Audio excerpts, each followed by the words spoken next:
1989년도에 케냐로 가서 이제 사역을 시작을 했고, 아직도 케냐에 있습니다만 이제 지난번에 작년에 순회 선교사로 임명이 돼서 이제 좀 더 다른 지역에도 가서 이렇게 좀 도움을 드릴 수 있으려고 이제 애를 쓰고 있는데, 그러는 중에 코로나가 터져서 지금 잠깐 이제 한국에 있고, 뭐 저보고도 기저질환자라고 그래 가지고 이제 백신을 맞고 나가야 될 것 같아요. 그래서 그래 있고, 지금 현재는 이제 본부에서 일종의 이제 비상근직인 선교 전략 연구 개발원 원장으로 임명을 받아서 좀 봉사하고 있습니다.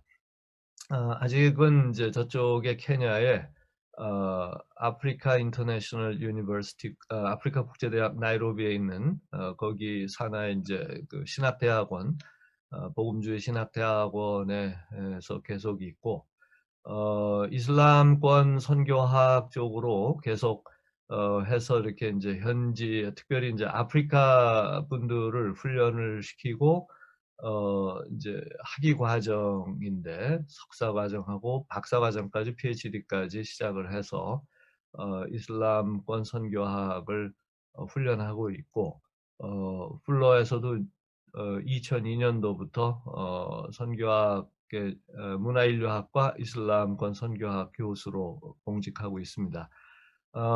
MTI에는 한국에 들어올 기회가 별로 없어서 그 MTI에서는 봉사할 수 있는 기회가 별로 없었는데, 이제 요번에 코로나로 인해서 묶이는 바람에 계속해서 MTI에 이렇게 시간을 같이 보낼 수 있게 돼서 저도 감사하고, 이제 사랑하는 우리 선교사 후배님들 나가시기 전에 만나 뵈서 반갑고 아주 좋은 시간 가졌으면 좋겠습니다. 오늘하고 내일 이틀에 걸쳐서 내일은 이슬람권에 대한 이야기를 하게 될 것 같습니다만, 오늘은 짧은 시간이지만 여러분들 책을 갖고 계신 줄로 알고 있는데, 성경학 총론 이제 GMS하고 GSID의 부탁을 받고 집필을 해서 작년에 출판이 됐습니다. 좀 짧은 시간에 집필을 하느라고 풀타임으로 일하면서 좀 나름대로 제 생각에는 좀 부족한 게 많지만, 일단 우리 개혁주의적인 입장에서의 선교학과 선교신학, 그리고 선교 문화인류학을 나름대로 좀 커버해 보려고 시도를 해서 그렇게 출판을 했습니다. 기본적으로 저희 선교사들이 타문화권을 섬길 때 꼭 필요한 부분이라고 생각이 돼서 이제 그 부분을 했는데, 사실 각 챕터가 이제 10장, 그 결론장을 빼면은 9장으로 되어 있는데, 각 9장이 우리가 선교학을 할 때 강론이 될 거예요. 그래서 좀 시간이 더 많이 필요하겠습니다만, 우리 선교사님들이 계속해서 이 사역하시면서 끊임없이 자기 개발을 하시게 되면 참 좋겠습니다. 뭐 오늘 보니까 오늘 요 한 권을 다 띄라고 우리 박준호 목사님이 얘기를 하셔가지고, 이걸 어떻게 다 할지 모르겠습니다만, 하여간 좀 이렇게 좀 정독해 주시고 여기 중요한 포인트들을 좀 여러분들과 나누려고 합니다. 어떻게 보면은 이거 뭐 칠판 안 쓸지도 모르겠어요. 말로 하다 보면은 시간이 또 많지 않기 때문에. 이게 책을 좀 보셨나요? 보셨죠? 예. 여러분들이 책을 갖고 계시면은 그 질문 있는 부분 좀 봐주세요. 1장도 있나, 질문이?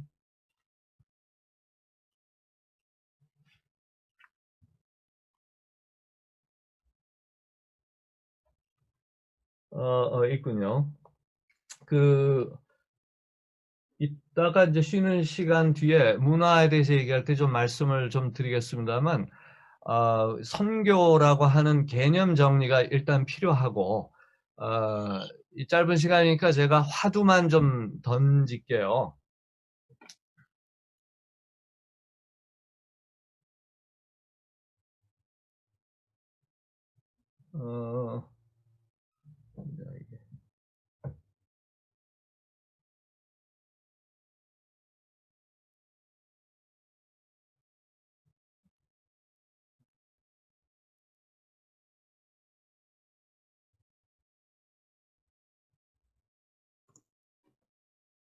어, 이제 나왔네요. 그 선교라고 하는 요 개념이 굉장히 애매합니다. 왜 잘 안 써지지? 이상하네. 하여간 어, 얼굴 보고 하죠. 이따가 뭐 쓰게 되면 쓰고, 지금은 얼굴을 보도록 하겠습니다. 이게 또 어떻게 나가지?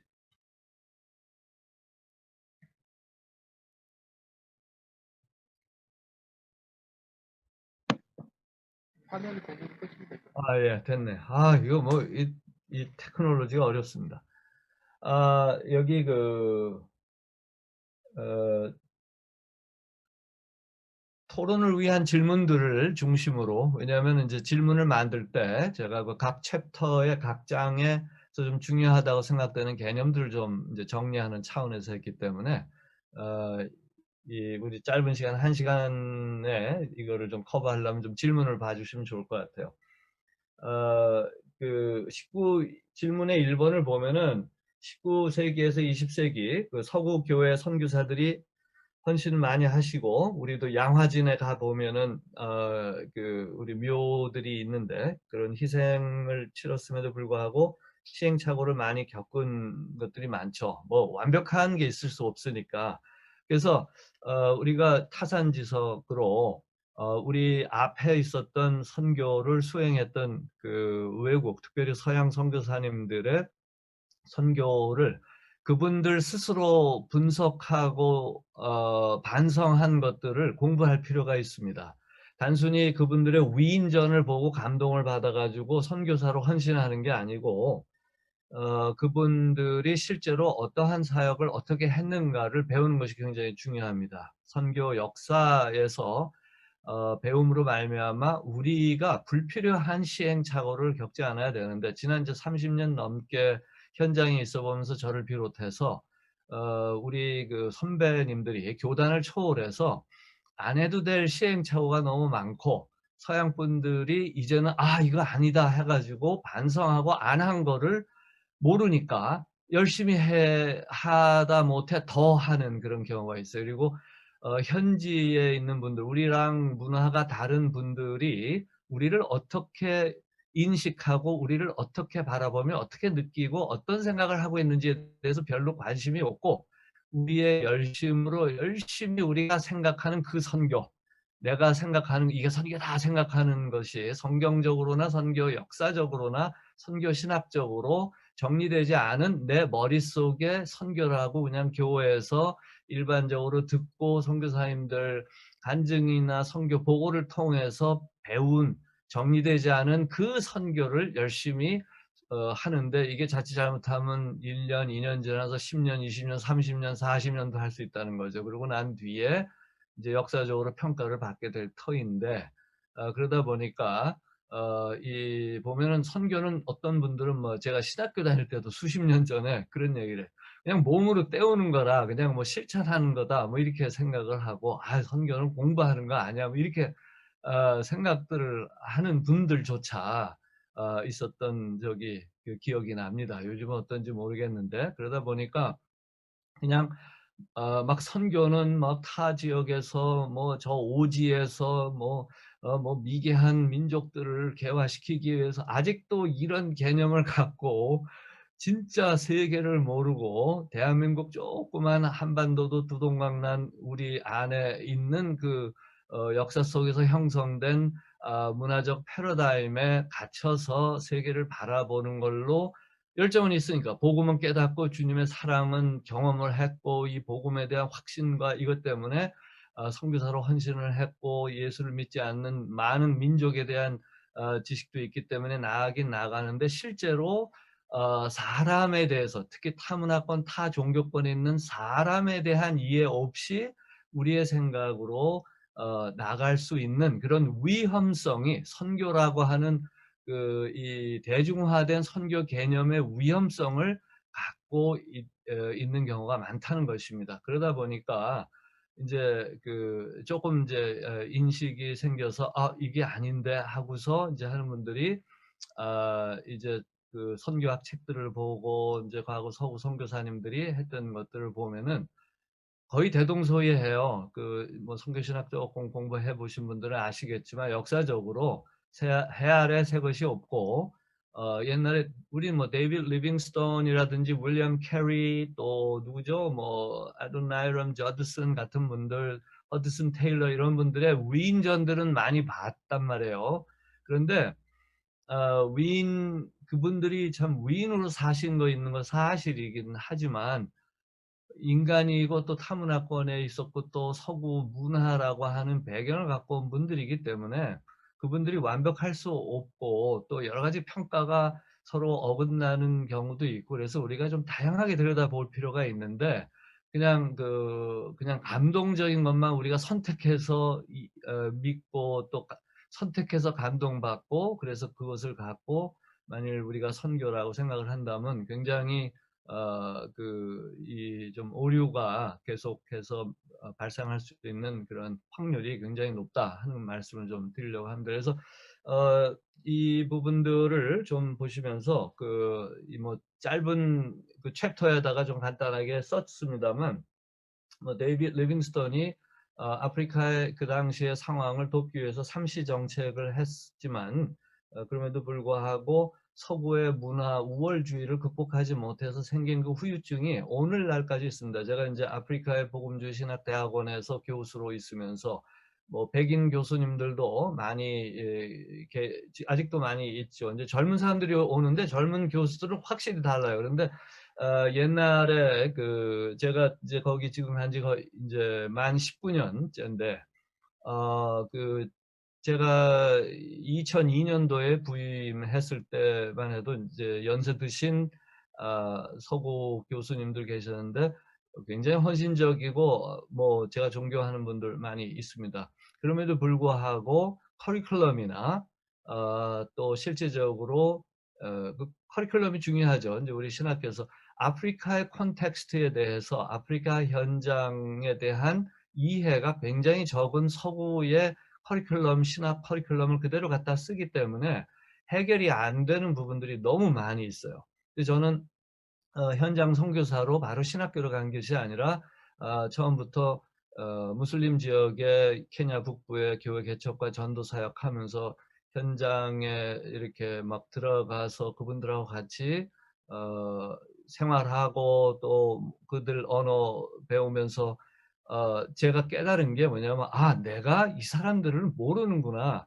결국 선교는 제 책에서도 강조를 했지만 사람들에게 가는데 그 사람이 똑같은 하나님의 형상이지만 태어난 데가 다르고 성장한 문화 배경이 다르고 언어가 다르고 개념이 다르고 경험이 다르기 때문에 세계를 바라보는 인식이 달라요. 근데 그 다른데 우리처럼 만든다라고 하는 것이 그건 불가능한 것입니다. 그렇다면은 복음을 전하여서 우리 삶 안에 일어난 예수의 구원의 역사와 그 경험이 문화적으로는 다르지만 저들에게도 영적으로 동일한 것이 일어나고 더 성숙하게 일어날 수 있도록 돕기 위해서 무엇을 해야 하는가 하는 고민을 해야 되는데 그런 고민이 아니라 우리가 생각하는 저들의 필요를 채워주기 위해서 '아 이들에겐 이게 필요해. 이들에겐 저거 필요해.' 그래서 그들의 내면에 깊이 들어간 적이 없이 우리가 보고 우리가 저들을 알지도 못하는데 저들의 필요를 판단해서 선교 전략을 세우고 그리고 거기에 기초해서 우리가 갖다가 뭐 퍼다 주기도 하고 뭐 가르치기도 하고 병원도 짓고 뭐 학교도 세워보면서 하는데 제 책에서도 강조했습니다만 그들의 내면의 깊은 곳에 그 영혼의 자리에까지는 들어가 본 적이 없고 이제 심한 경우에는 계속 판단만 하고 저들은 안 돼 옛날에 제가 어떤 선교사님들의 기도 편지를 보니까 그 현장에 있는 사람들이 자기가 전하는 복음을 못 알아듣는다 그래서 악하다는 걸로 평가를 하는 걸 봤어요. 이들은 너무 악하고 완악하고 복음을 받아들이지 않는다. 그래서 제가 그때 인제 선교학 공부를 풀로에서 하고 있을 텐데 이 복음 전달을 잘 본인이 못하고 있다고 하는 건 생각해 보시질 않나 이분이? '왜 현지인들을 이렇게 정죄하는 편지를 쓸까?' 그 이제 선교 보고할 때도 그럴 거 아니에요. 그러니까 그러니까 굉장히 뭐 헌신하고 눈물로 기도는 하는데 실제로 선교라고 하는 것이 타 문화권, 타 종교권에 있는 사람들에게 들어가는 것이기 때문에 저는 어디에다 이것을 비유하느냐 하면 의사 선생님들한테 비유를 합니다. 예를 들어서 수술 의사.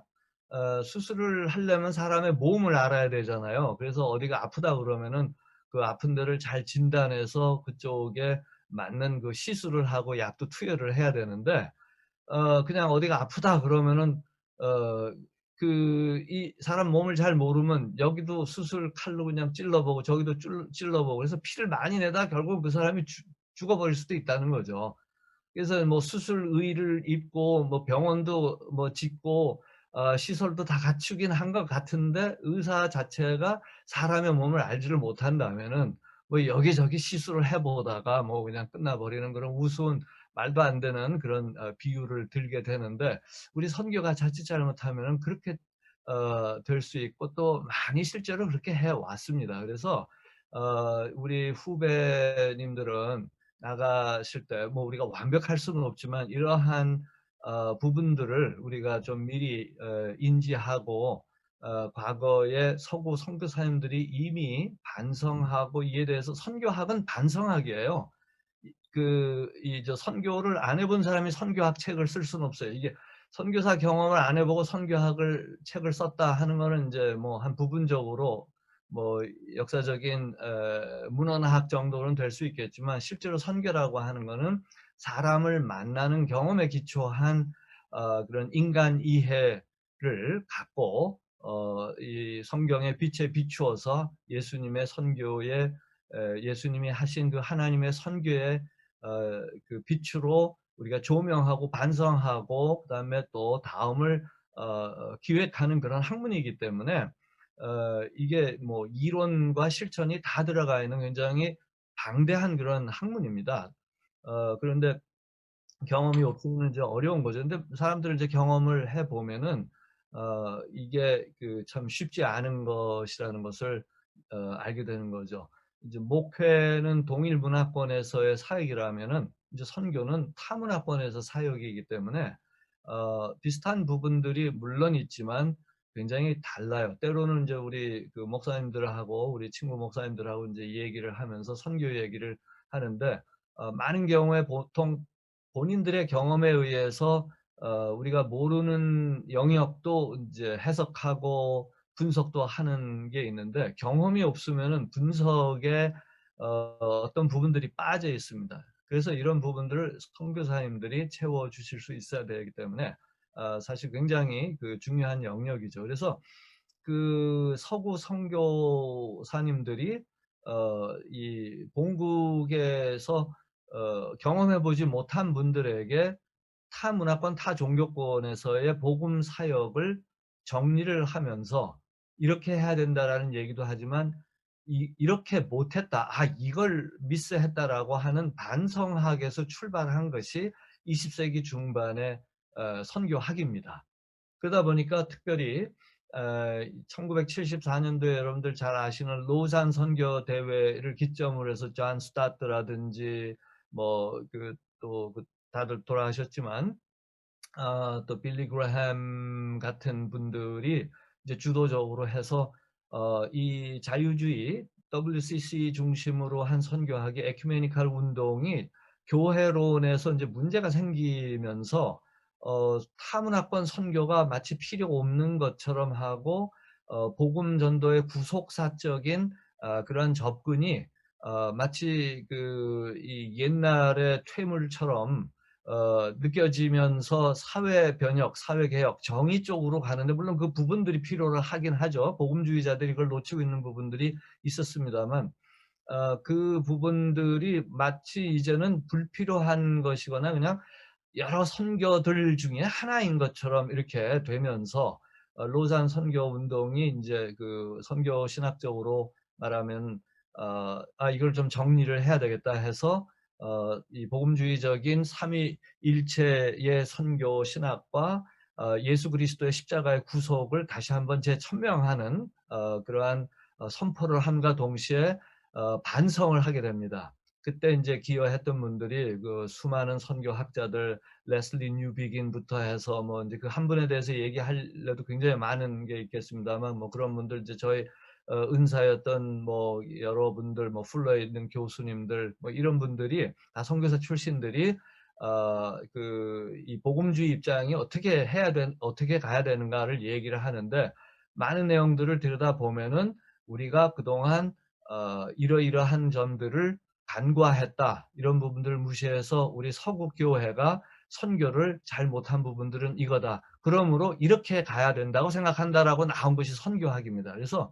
선교학은 1900 그러니까 20세기 1970년대를 전후로 해서 복음주의 쪽에서 나온 뭐 히버트라든지 크래프트라든지 뭐 여러 사람들이 뭐 많은 사람들이 인제 그 당시에 풀러 신학교를 중심으로 해서 인제 학문이 체계적으로 발달을 하게 돼서 오늘날의 선교학으로 자리를 잡게 되었죠.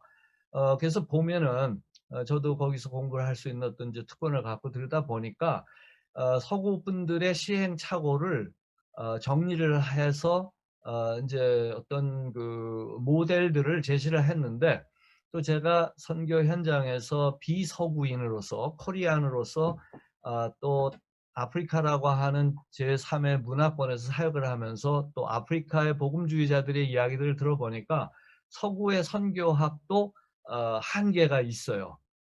그럼 뭐 우리 대한민국 사람이 하면은 뭐 최고냐? 그거는 아닙니다. 무슨 말이냐 하면은 선교학이라고 하는 것은 이 문화가 다르기 때문에 형성될 수 있는 그 다른 통찰들이 많다는 것이죠. 그게 우월감을 내려놔야 된다는 얘기입니다. 그래서 그 우리가 저 사람들보다 더 우월해서 우리가 무언가를 줘야 된다라고 하는 이런 메시아니즘적인 그런 게 많거든요. 그래서 마치 선교를 은혜를 베푸는 시혜자처럼 여기는 경우가 많습니다. 우리가 있기 때문에. 이거 굉장히 하나님이 싫어하시는 거예요. 어 복음을 봐도 십자가의 복음이 주님이 뭐 우리보다 우월하시는 정도가 아니라 우리의 창조주이시고 죄가 없이 흠이 없으신 분인데 우리에게 오신 것을 우리가 하나님의 선교라고 한마디로 규정을 한다면은 사실 우리가 뭔가 있기 때문에 '저 사람들에게 간다.'라고 하는 자세 자체가 굉장히 잘못된 건데 그러한 것이 인제 제 책에서도 잠깐 언급을 했습니다만 서구 분들이 이 식민과 인제 여행이 좀 더 자유로워지면서 식민 통치에 의해서 기독교인들도 가서 보니까 이게 뭐 너무 미개하다. 이 미개 primitive라고 하는 개념이 인제 형성이 됐는데 이게 어 이 다음 시간에 좀 더 말씀드리겠습니다만 서구 유럽의 그 당시에 유럽의 문화 우월주의를 낳게 한 소셜 다윈이즘, 사회적 그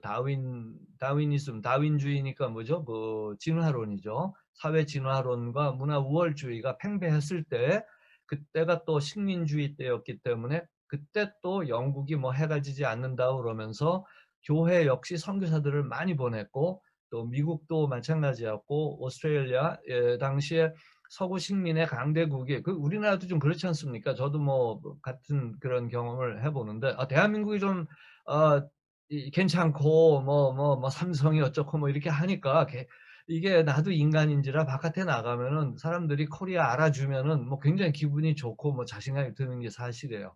그래서 인제 그러한 것을 정말 초월해서 복음으로만 다가가려고 하는 그런 제 자신의 내면의 싸움도 필요한 것들을 많이 인제 보게 되죠.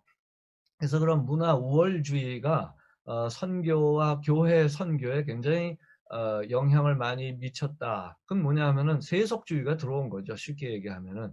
그래서 그러한 부분들을 걸러내는 작업 역시 선교 신학이 하는 부분입니다. 그래서 선교 신학은 학문이 아니라 다시 저는 이 뭐 신학도 마찬가지지만 일반 신학도 마찬가지지만 선교학은 영성의 문제입니다.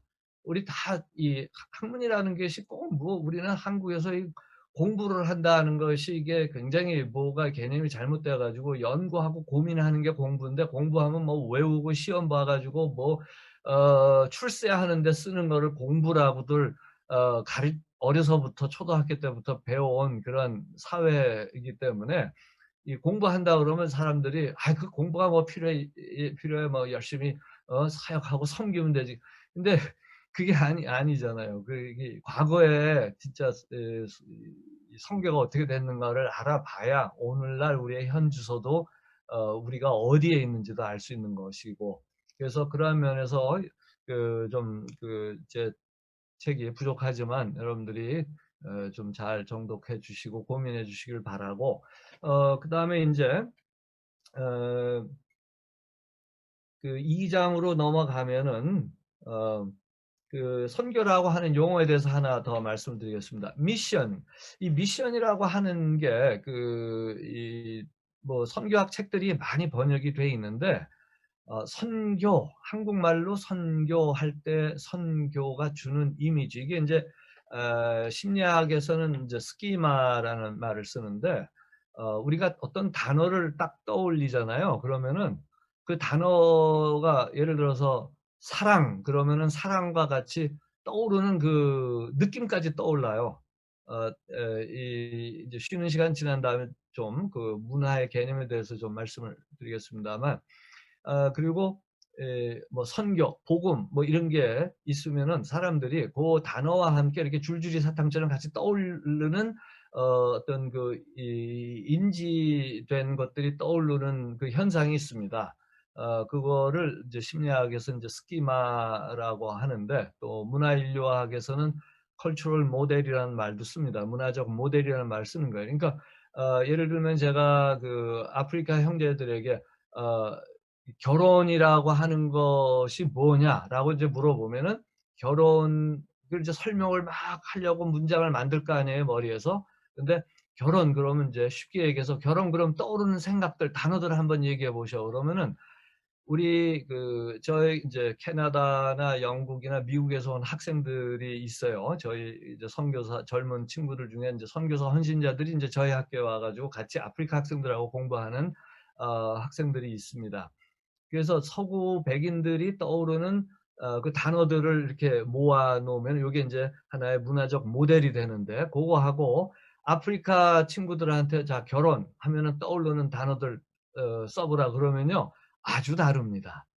그러니까 이 영어로 marriage 뭐 wedding 해도 뭐 결혼식 해도 다르고 marriage 또 family 가족 이렇게 단어를 해 놓으면요. 그것과 따라서 줄줄이 떠오르는 그 개념들이 달라요. 그러니까 우리가 가족 그러면은 저 사람들도 '아 가족은 당연히 이런 거지.'라고 생각하기가 쉬운데 그거는 인제 또 이따가 말씀드리겠습니다만 inculturation 된 그 문화 과정을 통해서 형성된 문화적 모델이에요. 그게 우리가 생각하고 우리가 당연하다고 생각하는 건데 그게 다 다르다는 거죠.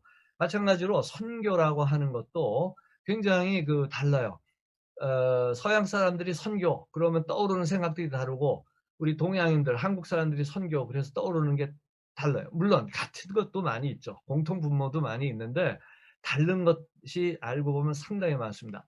아프리카 사람들에게 선교 예를 들어서 선교사 missionary 선교사 해서 인제 조사를 해 봤어요. 그러면 선교사는 누구냐? 아프리카나 남미에서 조사한 결론에 의하면은 선교사는 영적이지 않습니다. 굉장히 세속적입니다. 그래서 인제 그 선교사님이 갔는데 "I'm a missionary." 한 다음에 "나는 미셔너리입니다." 그러면은 예 환영하고 감사해요. 왜? 오면은 인제 또 여기서 어떤 프로젝트를 하실 거고 우리에게 직업을 창출해 줄 거고 좋은 분이고 기독교인이고 다 좋은 건 얘기를 하는데 영적인 어려운 문제나 어떤 디몬의 어떤 악령의 역사라든지 자기들이 경험하는 여러 가지 그 영적인 것들은 갖고 와서 얘기하지 않아요. 그게 벌써 20세기에 70년대, 80년대 조사된 그러한 특히 백인이죠. 백인 선교사들에 대한 현지인들의 개념이에요. 근데 그걸 모르고 계속해서 사람들이 들어가서 선교 일을 하는데 선교사들 때문에 복음을 들었고 예수를 믿고 해서 온 사람들도 물론 많이 있고 지금도 있지만 그게 점점 줄어들고 오히려 현지인 사역자들에 의해서 예수를 알게 되고 믿는 사람들이 많이 늘어나는 것이 오늘날의 소위 이제 옛날에 얘기했던 선교지라고 하는 데에서 일어나는 추세입니다. 그렇다면 이제 우리 지금 이제 하나님이 우리를 불러주셔서 선교사로 나갈 때 우리는 어떠한 모양과 어떠한 인상을 저들에게 주어야 될 것인가? 저는 이제 이슬람권에 많이들 가시기를 추천을 하는데 또 이제 이슬람권 어, 그 선교를 계속해서 또 트레이닝하고 또 저도 인볼브해서 일을 하고 있기 때문에 그럴 때는 선교사라는 말을 못 쓰잖아요. 그러면 그들이 우리를 볼 때 어떤 사람이어야 될 것이냐 굉장히 중요합니다. 그것이 우리의 존재나 우리가 사용하는 단어들과 언어들 때문에 복음이 전달되는 것이 방해가 될 때가 많이 있다는 것입니다. 그렇다면 미션이라고 하는 개념은 뭔가? 우리가 생각하는 미션은 선교인데 이 영어의 미션과 선교라고 하는 이 두 개념이 맞아떨어지지 않습니다. 그런데 영어로 미션이라고 하는 책, 뭐 예를 들어서 이제 우리 저쪽에서는 이제 크리스토퍼 라이트라든지 많은 분들이 선교학 책들을 쓰잖아요. 뭐 저희 아프리카 우리 학교하고도 계속 파트너로 저희가 가까이 지내는 분들인데 또 미국에 있는 선교학 책들이 뭐 많이 나옵니다. 그리고 이제 한국에 보니까 번역이 돼 있어요. 근데 그 선교라는 말을 거의 98, 9% 미션이라는 말을 거의 95% 이상 선교라고 번역을 한다는 거죠. 그러면 한국말로 번역돼서 이제 선교라고 이렇게 하나님의 선교 뭐 이렇게 읽을 때 들어오는 그 개념이 느낌이 굉장히 다를 수 있고 또 문맥에서 그 개념이 상당히 다르게 쓰이는 경우가 있습니다. 그래서 어떤 일이 있었냐면 1952년도에 그 독일의 빌링겐에서 이제 그 WCC에 그 이제 합쳐진 IMC라고 있어요. 그 국제 선교 카운슬이 있었는데 이 이제 그 IMC가 1910년도에 에딘버러에서 선교대회 있었던 거 아시잖아요. 거기에서 나온 이제 선교 분과인데 이게 나중에 갈라지면서 대부분의 분들이 WCC에 이렇게 합병이 됩니다. 그러면서 이제 거기서 선교 분과에 1952년도에 그 대회가 있었을 때 윌링겐에서 독일에서 그 호켄다이크라고 하는 그 유명한 분인데 그분이 하나님의 선교 개념을 쓰는데 그때 하나님의 선교의 개념은 사회 정의 구현이고 교회가 사회를 개혁하는데 사회 운동을 하는 거고 나중에 심지어 이 구원의 개념조차도 인간화지 이제 구속 죄사함의 구속이 아니라 복음주의에서 벗어나는 일이 아주 심하게 이제 이렇게 좀 곁으로 가는 그런 일들이 발생을 하죠. 여러분들 이제 역사를 조금 아시면 좀 보시겠습니다. 이것이 이제 심화되고 복음주의자들은 사회의 어떤 그 불의에 대해서 관심 없이 그냥 개인 구원만 강조하는 것처럼 되었었기 때문에 이게 아니다 해서 나온 것이 이제 1974년도에 로산 선교 대회입니다. 그래서 그 이후에는 1974년 이후에 계속해서 이제 선교학적인 고민과 타문화 선거는 어떻게 할 것인가 하는 일들이 굉장히 이제 그 선교 단체들과 선교학자들에 의해서 고민되어져 왔죠. 그래서 이제 이러한 흐름들을 저희들이 좀 알고 현장에 또 가야 돼요. 근데 그 사람들이 계속 미션이라고 하는 말을 쓰지만 실제로 들여다보면 미션은 여러분들 그 미션 임파서블이라는 영화 아실 거예요. 그죠? 그 뭐죠? 어, 그 미션 임파서블 그 누구지? 그죠? 유명한 영화 배우 탐 크루저인가? 예. 그거 보면 하여간 그때 미션은 뭐예요? 그다음에 이제 회사도 학교나 뭐 이런 단체들뿐만 아니라 선교 단체들뿐만 아니라 이 회사도 세속 회사도 보면 미션 스테이트먼트가 있습니다. 그때는 뭐라고 번역합니까? 사명이라고 번역하죠. 사명 진술서예요. 그래서 우리 회사는 이거를 사명으로 알고 목표로 한다. 그래서 선교라고 하는 말로 번역되지만, 선교는 우리는 복음을 전하는 쪽에 이렇게 강조점을 두고 있는 신학적인 의미가 담겨져 있지만, 영어의 미션은 일반적으로 사용될 때가 많습니다, 문맥을 보면은. 그래서 우리의 신학 때문에 사명이 생기는 거죠. 그때 이제 신학은 또 오해하지 마십시오. 무슨 뭐 학학 저 사람 교수하니까 그냥 무슨 학문 얘기하는 그게 아니에요. 신학이라고 하는 말은 우리가 성경을 읽으면서 나름대로 해석을 하고, 우리가 교회를 통하여 '아 복음이 이런 거구나. 아 이렇게 사는 거구나.' 우리 안에서 이제 해석이 되지 않습니까? 어 그래서 그렇게 해석이 되는 그 과정 자체가 신학적인 과정이에요. 그래서 그것을 갖고 우리가 성경도 읽고 사람도 보고 하는 건데, 그런 의미에서 우리는 이제 선교 신학이다라고 얘기할 때는 우리가 복음을 어떻게 이해하고 또 이 복음을 어떻게 살며 어떻게 나누느냐에 대해서 아주 구체적인 것들을 논의하는 그런 학문이 될 겁니다. 그렇다면은 그것이 인제 선교라고 하는 그런 의미들을 이렇게 감싸주고 있는 것이라면은, 미션이라고 하는 것도 그렇게 사용될 때가 있지만, 이렇게 문맥에서 보면은 미션이라고 하는 게 사명이라고 하는 것으로 이렇게 축약돼서 쓰일 때가 있어요. 그래서 예수님의 사명이 있지 않습니까? 그것도 미션 오브 지저스예요. 지저스의 미션이 뭐냐? 예수님의 미션이 뭐냐? 그러면 우리는 예수님의 선교가 뭐냐라고 이제 번역도 하지만, 개념은 조금 더 분명하게 좀 생각해 볼 필요가 있다는 것입니다. 그래서 이제 그러한 부분들이 있고, 성경이 얘기하는 하나님의 선교, 그 하나님의 선교는 하나님의 사명이라고 해요. 사명은 좀 인간적인 표현이긴 합니다만, 하나님이 꼭 이루셔야 되는 그 어떤 것이죠. 인간을 향하여 하나님이 반드시 이루시고자 하시는 그 하나님의 의지를 미션으로도 표시하고 있다는 것이 표현하고 있다는 것입니다.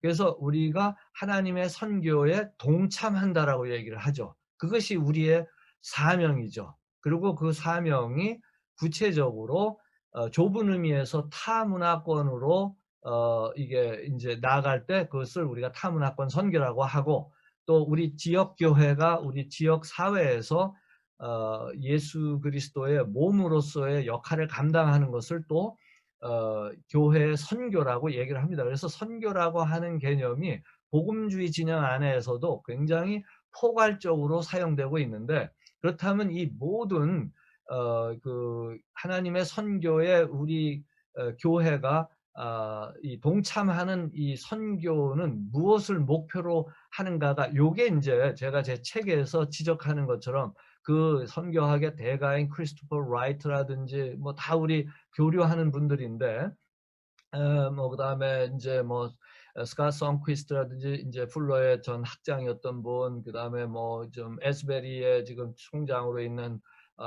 뭐 티모티 테넌트라든지 이런 분들이 뭐 두껍게 책들 쓰고 선교 신학책을 했는데, 뭐 개인적으로도 제가 친분이 있으면서 인제 뭐 얘기도 하지만, 그 책들을 이렇게 들여다보면은 뭐가 빠져 있느냐면, 우리 개혁주의에서 강조하는 구속의 개념이 약화됐다는 거예요. 그러니까 선교를 포괄적으로 다 얘기를 해요. 왜냐하면 이거 해야 될 게 많거든요. 그러니까 하는 일들, 타문화권에서 하는 일들과 그걸로 인해서 형성되는 긍정적인 효과를 선교의 개념에다 다 묶다 보니까, 그렇게 하다 보니까 선교의 개념이 커져서 이것도 선교고 저것도 선교고, 자유주의 쪽에서 WCC 쪽에서 이미 얘기도 하고 지적도 받고 이미 그런 논의들이 아주 논쟁적으로 있었습니다만, 교회가 하는 모든 것이 다 그냥 선교인 것처럼 얘기가 되는 게 다시 오늘날 21세기 초두에 반복되고 있습니다. 그렇기 때문에, 그렇다면 우리 개혁주의적인 입장에서 우리가 생각하는 하나님의 선교에, 이게 굉장히 인제 어 그 굉장히 크고 포괄적인 것을 우리가 인정하지만, 그러나 궁극적으로 무엇을 위해서인가가, 이게 인제 제가 책에서 강조하려고 했던 하나님의 선교의 궁극적인 목표입니다. 목표임과 동시에 그렇다면 이 지상의 선교의 궁극적인 목표는 무엇이냐? 이게 인제 우리가 선교학적으로 정리를 하고 우리가 꼭 염두에 두어야 될 부분이죠. 그리고 이거를 갖고 이것이 우리의 신념과 철학이 돼서 어디를 가든 뭐 국내 사역이든 국외 사역이든 우리가 이걸 해야 된다.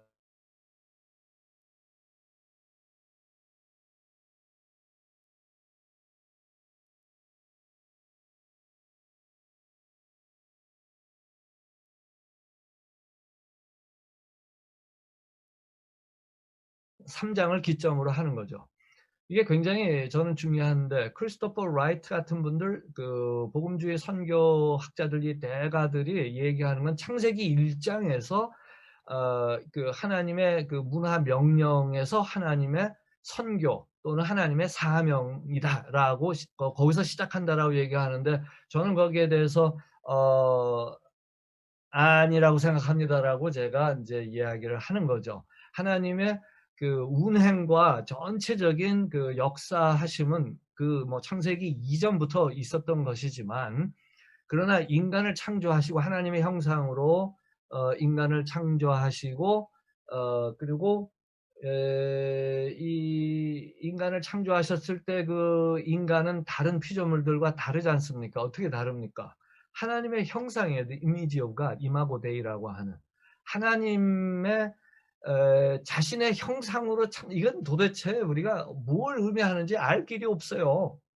그냥 특권이고 영광이고 근데 실제로 과학적으로 증명을 증명까지 안 가도 이렇게 일견에 알 수 있는 게 제가 아프리카에 살면서 동물들을 많이 보는데 뭐 원숭이, 침팬지 이게 옛날에 하도 이것이 신기했으니까 서구 분들이 다윈을 비롯해서 많은 사람들이 진화론을 얘기를 했던 것을 이해를 합니다. 진화론이 나올 만해요. 그런 동물들이 있고 또 신의 존재 어떤 영적인 세계를 믿지 못하거나 또는 기독교에 대해서 반발을 했던 사람들은 다른 소스를 찾고자 해서 이제 그렇게 갈 수도 있었겠죠. 그러나 어 정말 결론들을 잘못 내서 하지 모두가 동의하는 건 있는 게 뭐냐면은 인간과 다른 피조물은 너무 다릅니다.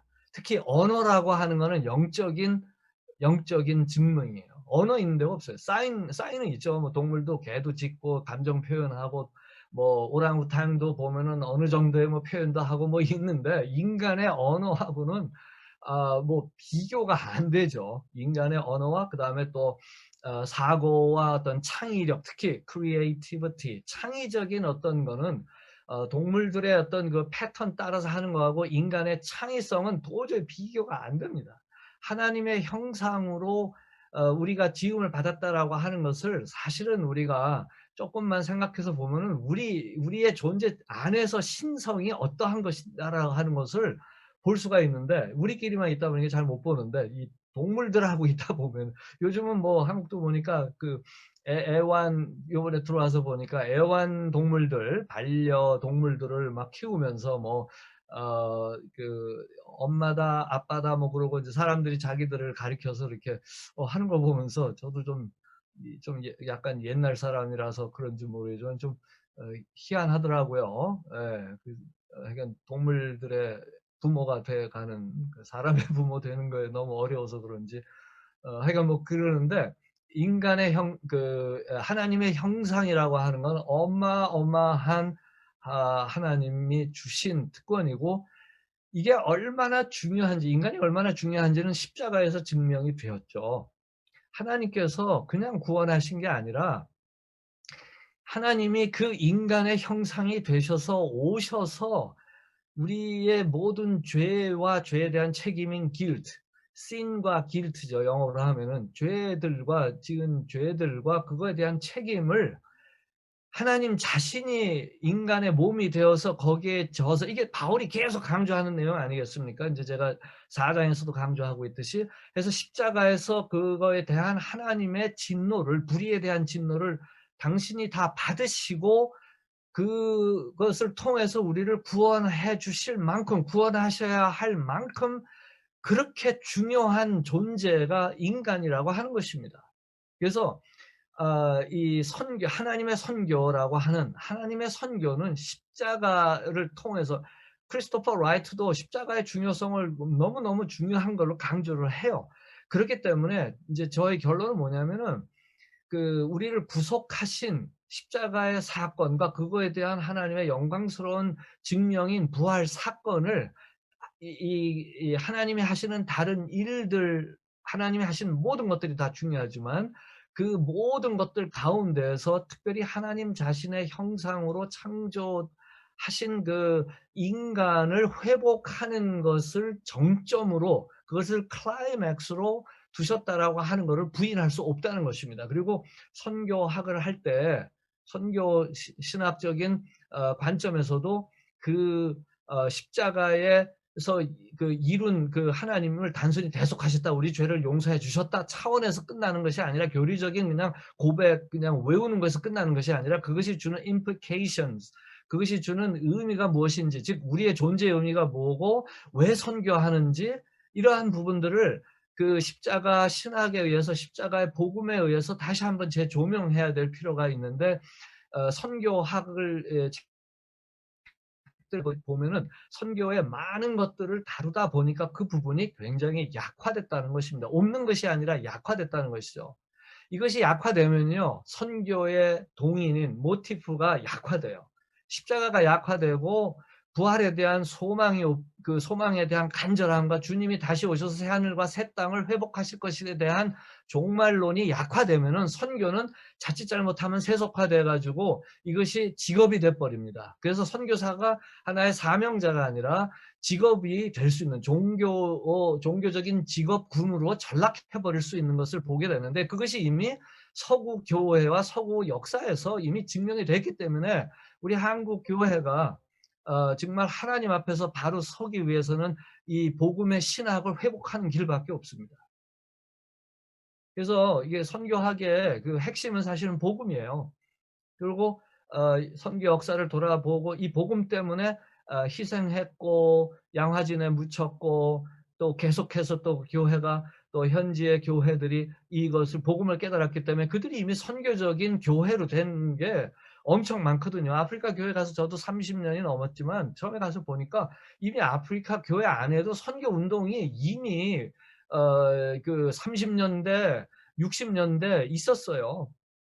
그래서 이제 제가 생각하기에, 그럼 내 역할이 뭐냐? 나도 선교사라고 왔는데 개척인 줄 알고 왔는데 보니까 개척이 아니더라고요. 그렇다면은 우리가 기여할 수 있는 그런 부분들은 무엇인가? 그것이 이제 아직 교회가 개척되지 않은 것들을 찾아서 현지의 그리스도인들과 현지 교회들과 같이 이제 일을 하는, 그전에는 서구 선교가 심는 그런 개념이었다면, 이제 저의 경우에는 이미 뭐 30-40년 전에도 이미 이게 이제 같이 가는 그런 이제 동반자의 파트너십의 개념으로 이제 사역을 이제 하게 됐던 것입니다.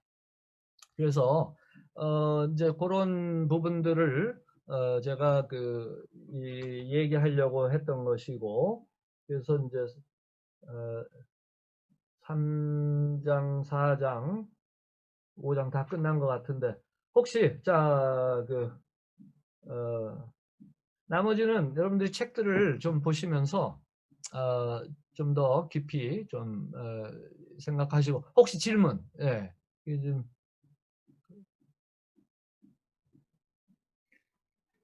저 질문이 있는데요. 예, 어디시죠? 예, 홍동희 선교사님. 예, 예, 안녕하세요. 저는 홍동희라고 하는데요. 예, 지금 선교사님 말씀 들으면서 좀 이제 궁금한 게 있는데, 지금은 이제 선교사님은 이제 선교학에 있어서 우리가 이제 복음의 어떤 의미, 그리고 왜 선교를 해야 되는지, 우리의 존재 의미, 이런 부분에 대해서 우리가 확실하게 어떤 정립이 되어야지 어떤 선교가 약화되지 않는다라고 말씀하셨잖아요. 지금 현재 선교가 약화되고 또 선교사가 하나의 어떤 종교적인 직업군이 되어버린 것이 바로 어떤 복음의 의미와 그것이 약화되어 있기 때문이라고 말씀하셨는데, 저도 그 부분에 대해서 100% 공감을 하거든요.